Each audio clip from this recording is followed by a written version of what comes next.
Sa nakaraang video natin, natapos tayo kung saan tinalo ng mga tauhan ng ating bida ang pinagsamang lakas ng alyansa ng mga maharlika ng Hilagang Silangan, at hindi nila inaasahan ng mga bida natin na magwawagi sila sa huli. Samantala, inianunsyo na ang mga swordsman ng Dimitri ay nagtagumpay sa bawat grupo. Pinag-uusapan ng mga manunood na ang mga nasa alyansa ng Hilagang Silangan ay puro salita lamang. Sinasabi nila na ang rehiyon ng Hilagang Silangan ay nararapat mapunta sa pamilyang Dimitri. Nasa isip ni Viscount Conrad na tapos na ang lahat para sa kanila. Dahil sa ganitong pangyayari, ang reputasyon ng kanilang alyansa ay bumagsak na sa lupa. Iniisip niya kung kailan pa naging ganito kalakas ang mga Dimitri. Nagsimula na siyang matakot at iniisip kung anong uri ng halimaw ang kinakalaban nila. Sa tingin niya, kahit magbigay ng tulong ang central government sa kanila, walang kasiguraduhan na matatalo nila ang mga halimaw na iyon. Habang tinatanong siya ng mga kasamahan niya kung ano ang susunod na gagawin nila ngayon, medyo naiinis si Viscount Conrad dahil parang lahat ay inaasa nila sa kanya. Sinabi niya na ngayong natalo na ang lahat ng swordsman ng kanilang alyansa, magiging mga tauhan na lang sila ng Dimitri. Kaya sinabi rin niya sa kanila na umalis na muna sila rito. Samantala, pinag-uusapan ng mga kalahok sa kompetisyon ang tungkol sa mga tauhan ng ating bida. Dahil hindi sila ganoon kalakas noon, kaya gusto nilang malaman kung ano ang ginawa ni Roman Dimitri sa kanila para maging malakas. Sinagot ito ni Taylor ang mga tanong nila at sinabi na ang pamilya ng mga swordsman ni Roman Dimitri ay kilala at laging nangungunang swordsman. Dahil sa sobrang lakas ng ating bida, ang reputasyon niya ay kumakalat sa buong kontinente. May kakayahan siya sa pamumuno sa kanyang mga tauhan, at may kakayahan siya sa pagpapanday ng mga swordsman, kaya siya ang perpektong unang mandirigma. Sinabi ni Taylor na ang ating bida ay umakyat sa pagiging ranker dahil sa pamamagitan ng sarili niyang lakas. Tinanong niya ang mga tao kung alam nila kung ano ang ibig sabihin nito. Sinabi niya ang unang swordsman na gagabay upang maging isang kilalang pamilya ng mga mandirigma ay si Roman Dimitri. Nalaman niya na malinaw na ngayon ang direksyon ng mga swordsman sa rehiyon ng Hilagang Silangan. Kaya sinabi ni Taylor sa kanila na kung nais nilang magtagumpay bilang swordsman, kailangan nilang sumumpa ng katapatan sa ating bida. Samantala, sa training ground ng Dimitri, binati ng ating bida ang kanyang mga tauhan na lumahok sa kompetisyon at pinuri ang mahusay nilang tagumpay. Sinabi niya sa kanila sa mga taong sumumpa ng katapatan para sa kanya, may ilan na nangangailangan ng kanyang lakas. At may ilan na nirerespeto siya dahil sa binigay niya na bagong buhay sa kanila bilang mandirigma ng Dimitri. Sinabi ng ating bida sa kanila na, habang may iba na wala ng ibang pagpipilian, hindi niya gusto magkaroon ng komplikadong ugnayan sa mga tao. Pero pwede silang makabuo ng matibay na relasyon sa pamamagitan ng emosyon lamang. Pero sa tingin niya, ang pinakamagandang uri ng relasyon ay iyong may kapwa silang naibibigay sa isa't isa. Dahil may gusto sila makuha mula sa kanya, kaya sinabi niya na magpapatuloy ang kanilang relasyon ng matatag kahit na lumipas na ang mahabang panahon. At tinitingnan niya ng mataas ang kanilang kagustuhan na mas lumakas pa. Sinabi niya sa kanila na huwag nilang kalimutan ang mga sinasabi niya sa kanila. Wala siyang pagdududa sa pagpili sa kanila bilang mga tauhan niya, ngalan sa pangalan niya na si Roman Dimitri. Kaya sinabi niya sa kanila na huwag nilang pagdudahan ang sarili nila, dahil siya ay walang pag-aalinlangan na mananalo sila sa kompetisyon, at dahil na rin sa mga papuring sinabi ng kanilang Lord, medyo nahiya ang mga bida natin. Sa huli, bibigyan niya sila ng 10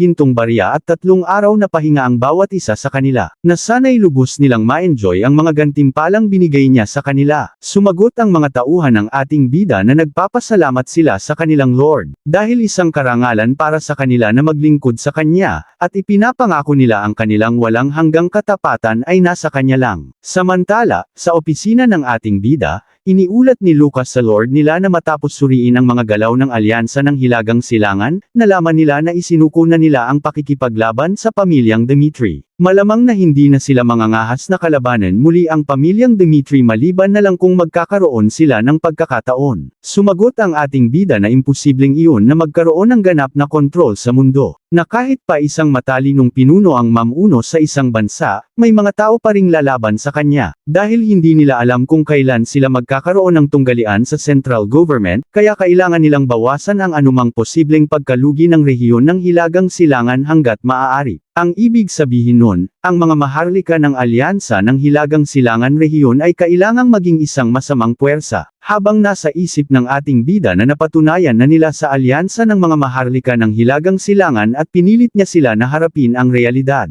At ang susunod ay gagamitin nila ang kapangyarihan upang sakupin ang kapangyarihan nila. Iniutos niya kay Lucas na ipagpatuloy na nila ang susunod na plano nila. Sa kabilang eksena, galit na galit ang isang matanda dahil hindi pa nila nahahanap ang mga daga na nagnakaw sa mga ginto niya. Siya si Count Douglas, ang malaking tao ng Hilaga ng Cairo. Humingi ng pasensya ang butler niya sa lord niya. Sinabi niya na tinapos na nila ang mga bandido sa paligid, pero hindi nila nahanap ang pondo ng mga ninakaw nila. Sinasabi dito bago ang digmaan laban sa pamilyang Lawrence, ginamit ni Viscount Barco ang iba't ibang koneksyon niya bukod sa Gold Bank para makalakam ng mas maraming pera hanggat maaari. Bilang paghahanda sa mga hindi inaasahang sitwasyon, humiram din siya ng pera mula kay Count Douglas at sa iba pang kalyadong puwersa niya. At ginamit niya ito kay Homeros bilang kanyang alas sa duelo ng mga mandirigma laban sa mga bida natin. Ngunit sa hindi nila inaasahan, natalo si Barco dahil kay Roman, dahil ang kanyang tinatagong alas ay nasawi sa laban. At pagkatapos nun, namatay si Viscount Barco habang tumatakas sa kalaliman ng gabi. Ang tanging taong pwede nilang singilin ng perang iyon ay nawala na sa mundong ito. Si Count Douglas, na nawalan ng pag-asa, ay naalala ang isang bagay. Dahil nalaman niya ang lihim ng pondo ng pamilyang Barco, si Count Douglas na nakatuklas tungkol sa pondong na iyon. Pero habang dinadala nila ito, nakasalubong nila ang isang grupo ng mga bandido at lahat ng ginto ay ninakaw mula sa kanila. Kaya nasa isip niya na imposibleng ang isang karaniwang grupo ng mga bandido ay makakatakas ng dalaang napakaraming gold bars. Sinabi niya sa kanila na kahit na kailangan niyang halugugin ang buong rehiyon ng Hilagang Silangan, gagawin nila yun at hahanapin ang mga gold bars. Dahil kailangan nilang mabawi iyon mula sa pamilyang Barco. Sinabi niya sa kanila na walang ibang pwedeng kumuha nito kundi siya lang. Biglang pumasok ang kanyang butler sa opisina niya, dahil narito na ang Black Moon at sinabing natagpuan nila ang kinaroroonan ng mga gold bars. Kinabigla naman ito ni Count Douglas sa natanggap niyang balita, kaya sinabi niya sa kanya na papasukin nila sila kaagad. Sinabi niya na bilang resulta ng pagbabantay nila sa black market matapos manakaw ang mga gold bars, natuklasan nila kung sino ang nagnakaw nito. Siya ang pinuno ng Black Moon, siya si Donovan. Tinanong ni Count Douglas sa kanya nang may pagmamadali kung sino nga ba talaga ang nagnakaw ng kanyang mga gold bars. Tinukoy ni Donovan na ang mga magnanakaw ay hindi mga bandido, ito ay ang mga maharlika ng alyansa ng Hilagang Silangan. Nabigla si Count Douglas at tinanong niya sa kanya kung anong ibig niyang sabihin. Ipinaliwanag ni Donovan na sa simula, ang mga umatake sa kanyang mga tauhan ay mga bandido nga. Gayunpaman, nakasalubong nila ang mga sundalo ng alyansa ng Hilagang Silangan at sila ay inatake. Ang mga sundalong nakatalo sa mga bandido ay kinuha ang karwahe may lamang mga gold bars at tumakas kasama ito. Sinabi niya na sigurado sila na pagtanto na nila na ang karwahe na iyon ay pag-aari ni Count Douglas. Ipinakita niya sa kanya bilang ebidensya, ang mga gold bars na lumabas sa black market. At ang serial number nila ay katulad ng mga pondo mula sa pamilyang Barco. At nakumpirma nila ito dahil ang naglilingkod na ipinadala sa black market ay mula sa alyansa ng Hilagang Silangan na rehiyon. Sumabog na sa galit si Count Douglas sa mga maharlika ng Hilagang Silangan. Habang nasa isip ni Donovan, kung hindi niya nalaman ito, nagawa na sana nila ang perpektong krimen. Pero sila rin ang nagdala ng krisis na ito sa kanilang sarili nang gawin nilang kalaban ang kanilang lord, ang mga maharlika ng alyansa ng Hilagang Silangan, at si Count Douglas. Hindi nila inasahan ang uri ng pagbabago na naganap sa loob ng Black Moon. Sinasabi dito ang Black Moon, na dati nang kilala bilang isang intelligence na samahan sa rehiyon ng Hilagang Silangan, ay naisama na sa ignoble clan na pinamumunuan ni Lucas. Ngayon, ito na ay isang organisasyon na sumusunod sa mga utos ni Roman. Iniutos ni Count Douglas na makipag-ugnayan na sila kaagad sa alyansa ng mga maharlika ng Hilagang Silangan. Dahil dudurugin niya ang mga dagang naglakas loob na nakawin ang kanyang pera. Samantala, nagpupulong ang mga maharlika ng Hilagang Silangan at pinag-uusapan nila si Count Douglas, ang mabangis na hayop ng Hilaga. Kaya kung magiging masama ang relasyon nila sa kanya, hindi nila alam kung ano ang maaaring mangyari sa kanila. Sumang-ayon ang isang kasamahan niya, sinabi niya na hindi ba't alam nila ang lahat kung ano ang ugali ni Count Douglas. Tinanong ni Viscount Conrad sa kanya kung ano ba talaga ang sinasabi niya ngayon. Linino niya sa kanila na ang pondo ng pamilyang Barco ay hindi lang pag-aari ni Count Douglas. Dahil nagpahiram din sila ng pera sa pamilyang Barco, kaya may karapatan din silang kunin ang ibinayad nila sa kanila. At hindi ba si Count Douglas ang nagpasimuno para lihim na kunin lahat ng pondo para sa kanyang pangsarili? Kaya hindi sila dapat ang unang yumuko sa kanya. Tinanong ng kasamahan niya na may pag-aalinlangan kung talaga bang tama itong ginagawa nila. Sumagot si Viscount Conrad na hindi iyon ang mahalaga. Kaya tinanong niya sila kung kaya ba nilang isuko ang perang kinuha sa kanila. Pinaalalahanan niya sila na mula ngayon, dapat silang magkaisa at ipitin si Count Douglas sa pamamagitan ng pagtatalo na siya ang unang gumawa ng hakbang para kunin ang mga pondo. Dahil gumagalaw na ang mga bagay na ito, wala na silang pagpipilian. Kaya napagdesisyonan nilang lahat na susundin nila ang sinasabi ni Viscount Conrad. Biglang pumasok ang kanyang servant, dahil nakakatanggap sila ng isang magic call request mula sa pamilyang Douglas. Nabigla si Viscount Conrad dahil mukhang nabuking sila kaagad na sila ang nagnakaw ng mga gold bars. Makikita na pinipigilan ni Count Douglas ang kanyang galit, at tinatanong niya sila kung ano ang nangyari sa kanila. Tinanong niya kung sila ba ang nagnakaw ng mga pera niya. Iniutos niya sa kanila na kailangan nilang magpaliwanag ngayon din. Nagsalita si Viscount Conrad, sinabi niya na pakikalmahin niya muna ang kanyang sarili. Naiintindihan niya kung bakit galit na galit siya ngayon. Pero pinaalam niya sa kanya na nagpahiram din sila ng pera sa pamilyang Barco. Sinabi niya na ang pondo na iyon ay hindi lang pag-aari ng isang tao. Dahil iba sana ang sitwasyon kung nangako siya ng patas na hatian para sa lahat, pero hindi ba siya ang unang nagtangkang kunin ito lahat para sa kanyang sarili. Sa tingin ni Viscount Conrad, kailangan niyang gawing perpekto ang daloy ng pag-uusap nila, para malinaw niyang may punto kay Count Douglas ang kanyang mga pagkakamali. Wala pa ring pakialam si Count Douglas sa kanila at naiinis siya sa mga walang hiya na tulad nila. Dahil nagawa pa nilang sabihin ang lahat ng kalokohan na iyon pagkatapos nakawin ang kanyang mga pera. Naging sakim na siya dahil lahat ng iyon ay pera niya. Sinabi niya na mula nang matuklasan niya ang pondong na iyon, ang karapatan sa pondong iyon ay pag-aari na ng pamilyang Douglas. Pinipilit naman ni Viscount Conrad na pakalmain muna siya, pero pinatahimik lang siya ni Count Douglas dahil sa kanyang galit. Sinabi niya sa kanila na makinig silang mabuti sa kanya. Dahil makikipag-ugnayan siya sa central government at hihilingin ang isang digmaan ng teritoryo laban sa kanilang lahat.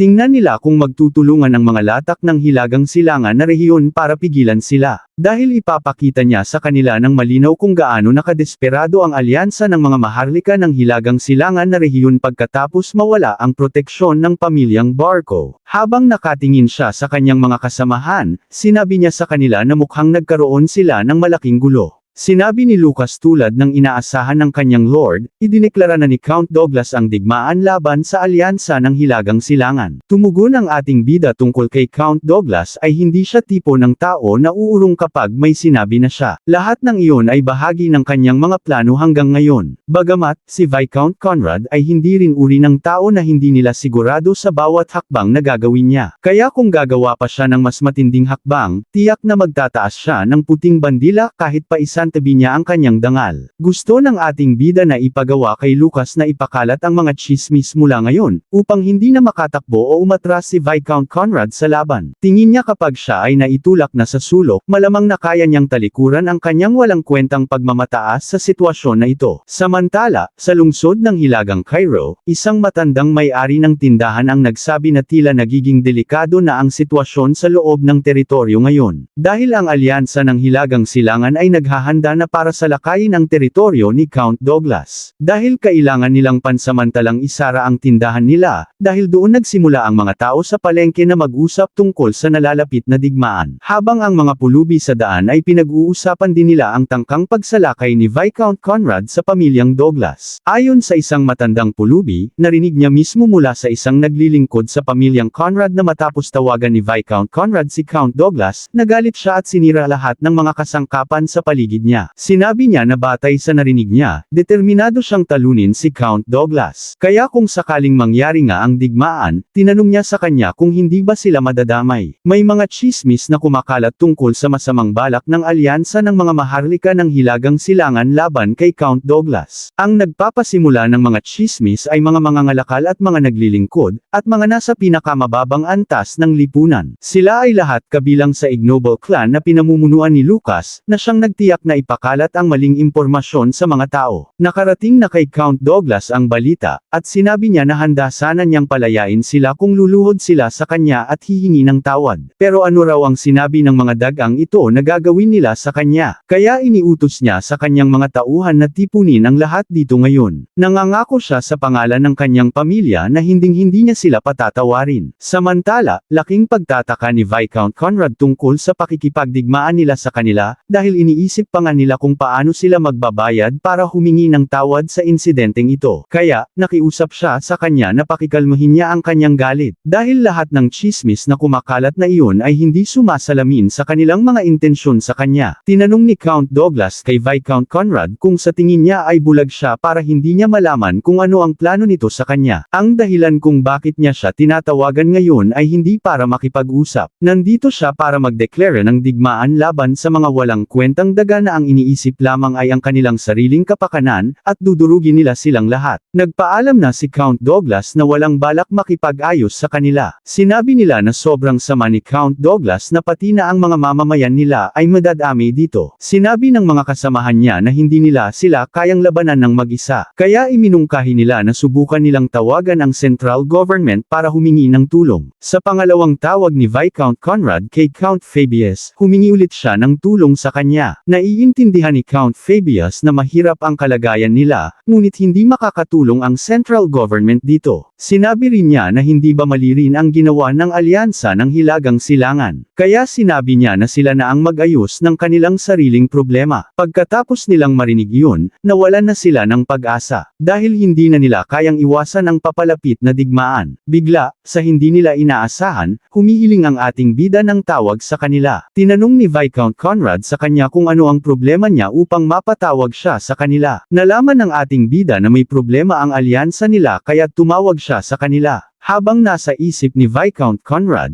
halatang tumawag siya para lang pagtawanan sila. Sinabi ng ating bida kung bakit siya nakipag-ugnayan, dahil gusto niyang malaman ang katotohanan upang maiwasan ang anumang hindi pagkakaunawaan. Inaakala ni Viscount Conrad na pagtatawanan lang nila sila. Kaya't sinabi niya ang katotohanan sa ating bida tungkol sa mga nangyari sa nakalipas na ilang araw. Kaya't tinanong ng ating bida sa kanya kung ano ang binabalak niyang gawin. Dahil isa sa mga puwersa sa Hilaga ay handang sumalakay sa Hilagang Silangan na rehiyon. Hindi siya tatayo na lang at manunood na walang gagawin sa isang tabi. Pinutol ni Viscount Conrad ang kanilang pag-uusap at tinanong niya sa kanya kung ang ibig niyang sabihin ay gusto niyang tulungan sila. Tumugon ang ating bida na anuman ang nangyari sa pagitan nila, hindi hahayaan ng mga Dimitri na manood lang habang nagkakagulo sa rehiyon ng Hilagang Silangan. Sa tingin ng ating bida, hindi siya pwedeng umupo lang habang nagkakagulo sa kanilang rehiyon. Dahil kung maglalaban sila, malamang ang mga Dimitri ang makikinabang ng husto. Gusto namang malaman ni Viscount Conrad kung ano ang iniisip ng ating bida. Habang nasa isip ng ating bida, wala na silang oras para maging mapili kundi makinig sa kanya. Nagsalita si Viscount Conrad na kahit maraming nangyari sa pagitan nila,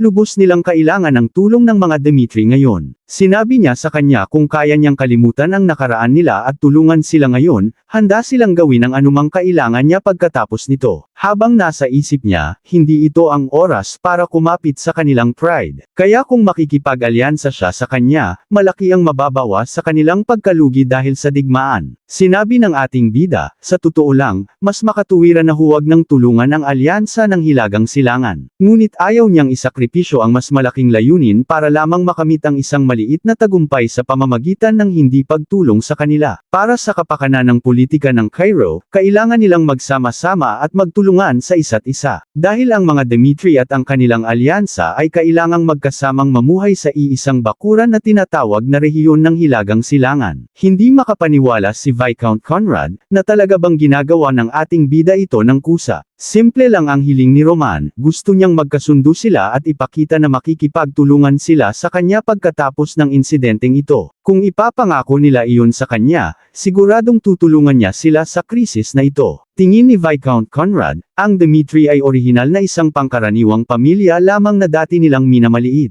Kaya sino ang mag-aakalang sila pa ang magiging kahangahangang pinuno na gagabay sa kanilang rehiyon. Sinabi niya sa ating bida na pagkatapos niyang bigyan sila ng oras para mag-usap ng mabuti, makikipag-ugnayan ulit siya sa kanila. Ilang araw na ang lumipas, habang si Count Douglas ay nagdala ng maraming hukbo ng kanyang mga sundalo, sinabi ng kasamahan niya na kapag natapos na ang digmaang ito, kailangang malinaw kung sino ang makakakuha ng mga pera nila. Sumang-ayon si Count Douglas dito. Dahil hindi niya naman sila tatawagan dito para lang sa walang kwentang bagay. Dahil matapos bumagsak ang pamilyang Barco, nakita nila ang pagkakawatak-watik ng rehiyon ng Hilagang Silangan, na ngayon ay parang buhangin na unti-unting naglalaho. Tinanong niya sa kanila, kung hindi ba't kailangan may kumuha ng ganitong klaseng magandang lupa. Sumang-ayon ang mga kasamahan niya na tama siya. Iniisip ng lahat na si Douglas ay isang hayop lang na walang pakialam, pero hindi siya umaatake ng padalos-dalos. Kung lalaban siya, sisiguraduhin niyang tataas ang tsansa niyang manalo hanggat maaari. Dahil ganito siya nakaligtas sa buong panahong na ito. Hindi niya sila mag-allow noong sila ay protektado pa ng central government.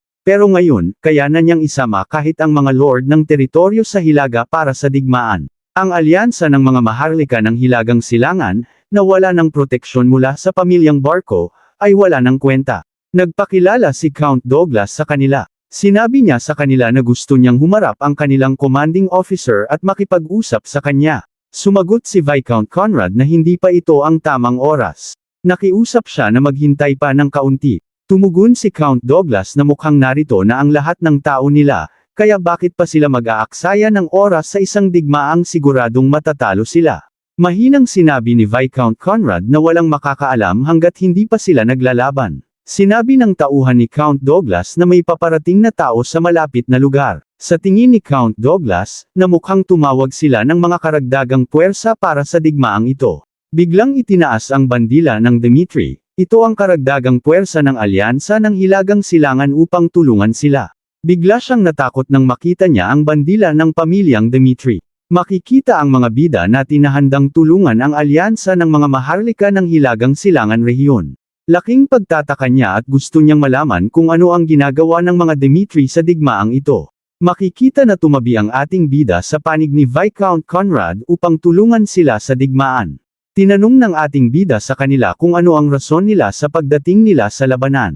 Nakatulad ng pagtawag niya sa lahat ng mga lord ng Hilaga ng Cairo, nagdala lang din sila ng mga sundalo upang tulungan ang alyansa ng Hilagang Silangan. Nainis si Count Douglas dahil ginamit ng Dimitri ang dahilan ng pagtulong ng ibang mga lord ng Hilaga upang makisali rin sila sa digmaan. Natakot na ang mga kasamahan ni Count Douglas dahil nandito si Roman Dimitri, dahil hindi nila sinabi sa kanila na narito siya. Kaya kung sinabi niya iyon sa kanila, hindi sila pupunta rito. Mayabang na sinabi ni Viscount Conrad kay Count Douglas na handa na sila para sa paparating na digmaan. Nag-aalboroto si Count Douglas sa galit dahil sa kayabangan na ipinapakita ni Viscount Conrad sa kanya. Ngayon, sinabi ng ating bida na bibigyan niya ang mga taga-Hilaga ng kanilang pagpipilian. Sinabi niya na maaari silang pumili sa pagitan ng isang malapitang labanan o isang simpleng all-out na labanan. Tinanong niya sa kanila kung paano nila gustong magpatuloy sa laban. Hindi makapaniwala si Count Douglas na sumali ang pamilyang Dimitri sa labanan na ito. Ngayong nagdeklara na siya ng digmaan, hindi na siya maaaring umatras. Ngunit ang isang all-out na labanan sa kanila ay magreresulta sa ganap na pagkatalo nila. Kahit na ganoon, hindi rin nila kayang piliin ang malapitan na labanan sa kanila. Kahit na mas marami pa ang kanilang tauhan kumpara sa alyansa ng Hilagang Silangan, ang Dimitri ay isang nakakatakot na kalaban na sapat ang lakas para tapusin ang labanan sa Southern Frontline. Iniisip niya ng mabuti kung ano ang dapat nilang gawin sa hindi magandang sitwasyon na ito. May nais ang ating bida na panukala sa mga taga-Hilaga ng Cairo. Tinanong niya sa kanila kung magpadala sila ng 3 swordsman para labanan siya ng sabay-sabay. Kaya kung talagang nag-aalala sila sa lakas niya, gagawin niya pang 5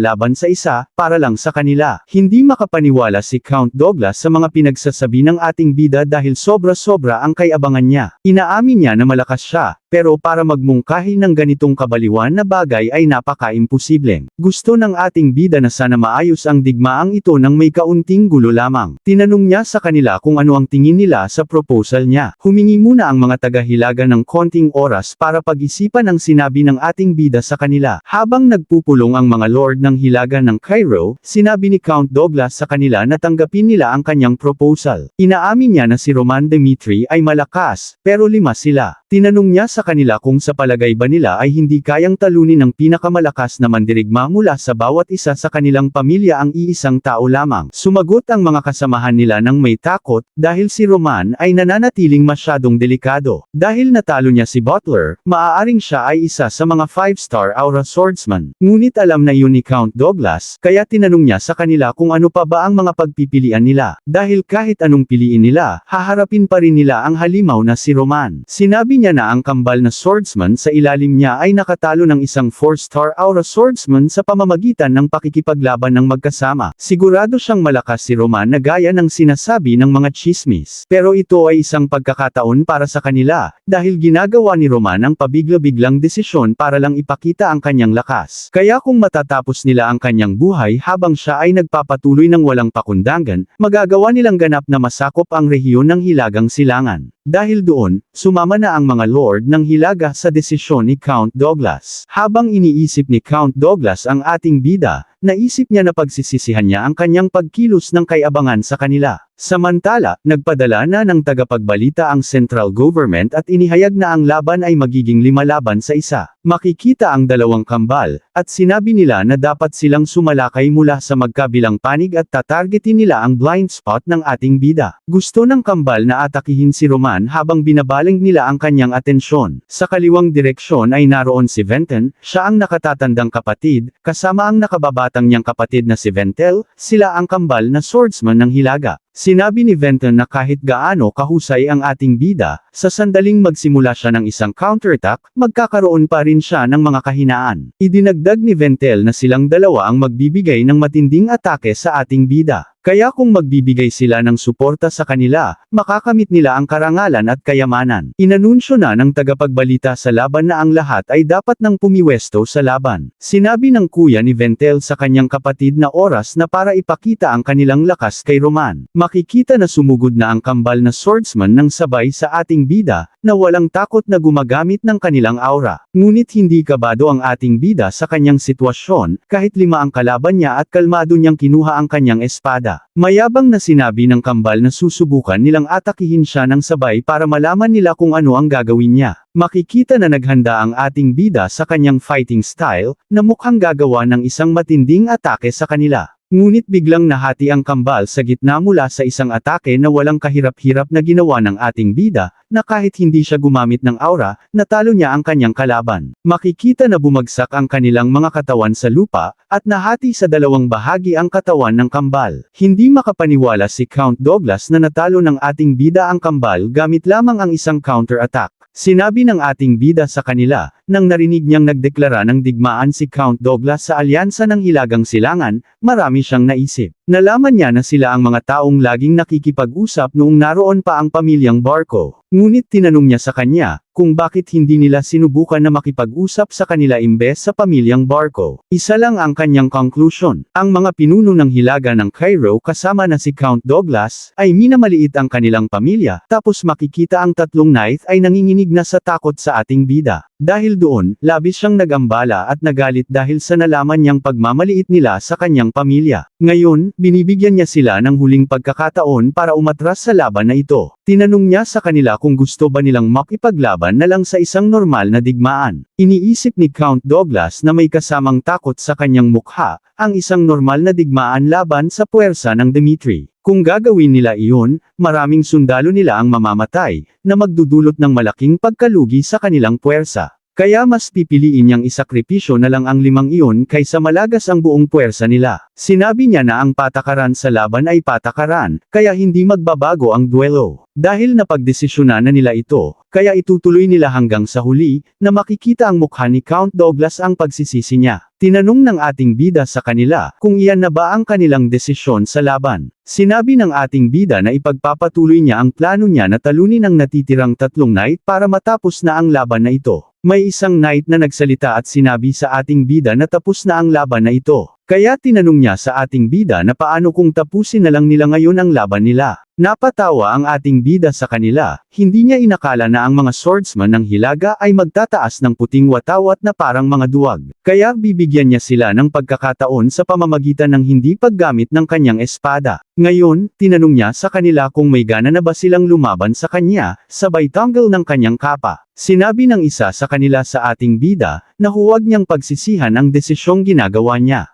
Habang nasa isip niya kung umatras pa sila kahit na may ganitong kalamangan, magiging kahihiyan sila sa lahat ng swordsman. Nagsimula na magpalabas ng kanilang aura ang tatlong knight sa laban. Sinabi niya na wala na siyang pakialam kahit walang sandata ang ating bida. Hinimok niya ang kanyang mga kasamahan na sumugod sa ating bida, dahil wala itong hawak na sandata. Habang pinapanood ng ating bida ang kanilang mga espada, kalmado niyang tinitignan ang kanilang paglapit. Biglang sinapak niya ang matalim na espada na may kasamang aura, dahil doon kaagad nabasag ang espada ng kalaban niya. Pagkatapos noon, nagpakawala siya ng isang kanan na suntok na diretsyo sa mukha ng isa sa kanila. Ang natitirang kalaban niya, na dalawang knight ay binalian niya ng leeg ng napakabilis at walang kahirap-hirap. Ngunit buhay pa ang unang sinapak niya, bagaman makikita sa kanya ay nawala na siya ng mga ngipin. Bago pa siya makapagsabi na sumusuko na siya, tinuluyan na siya ng ating bida at binigyan ng isang matinding sipa. Makikita na ang isang knight ay wala ng buhay dahil sa sipa ng ating bida at bumaon ang kanyang ulo sa lupa. Seryosong tinanong ng ating bida ang mga taga-Hilaga kung may tutol ba sila sa kanila.